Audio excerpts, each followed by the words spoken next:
Good morning friends, this is RSK again అండి. So ఈరోజు మనం ప్రీ మార్కెట్ అనాలిసిస్లో యూఎస్డీకి యాడ్ చేద్దామండి. ఇక్కడ మీరు చూసుకున్నట్లయితే ఫ్రైడే రోజు ఇక్కడ డబుల్ టాప్ పెట్టిందని, డబుల్ టాప్ పెట్టి అక్కడి నుంచి రిజెక్షన్ అయింది. సో ఈరోజు ఏషియన్లో కూడా ఇది మార్కెట్ అదే ఏరియాకు రావడానికి ట్రై చేసింది, రిజెక్షన్ కిందకి వచ్చింది. మళ్ళీ అదే ఏరియా రావడానికి ట్రై చేసింది, మన రిజెక్షన్స్ అయితే ఉన్నాయండి. సో ఈరోజు నా అనాలిసిస్ ఇది ఈ ప్రకారం ఏంటంటే మార్కెట్ ఇక్కడ నుంచి ఏరియా నుంచి ఇక్కడికి డ్రాప్ అయ్యే ఛాన్స్ ఉందండి. నేను కొంచెం ఎర్లీ ఎంట్రీ తీసుకున్నాను, బట్ ఓవరాల్గా అయితే మార్కెట్ ఇక్కడ నుంచి ఇక్కడికి డ్రాప్ అయ్యే ఛాన్స్ ఉందండి. ఇక్కడ మీరు చూసుకున్నట్లయితే ఇక్కడ ఆల్మోస్ట్ 50 ఇక్కడ ఆల్మోస్ట్ ఉందండి. ఆల్మోస్ట్ మనకు 50 పిప్స్ దాకా వచ్చే ఛాన్స్ ఉందండి.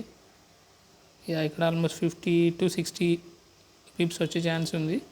సో ఇదే అండి ఈరోజు యూఎస్డీ కార్డ్ వచ్చేసి నాకు సెల్ ఆపర్చునిటీ కనిపించిందండి. దీని ఒక రిజల్ట్ అనేది ఈ వీడియో డిస్క్రిప్షన్లో మెన్షన్ చేస్తానండి. Thanks for your time. Bye.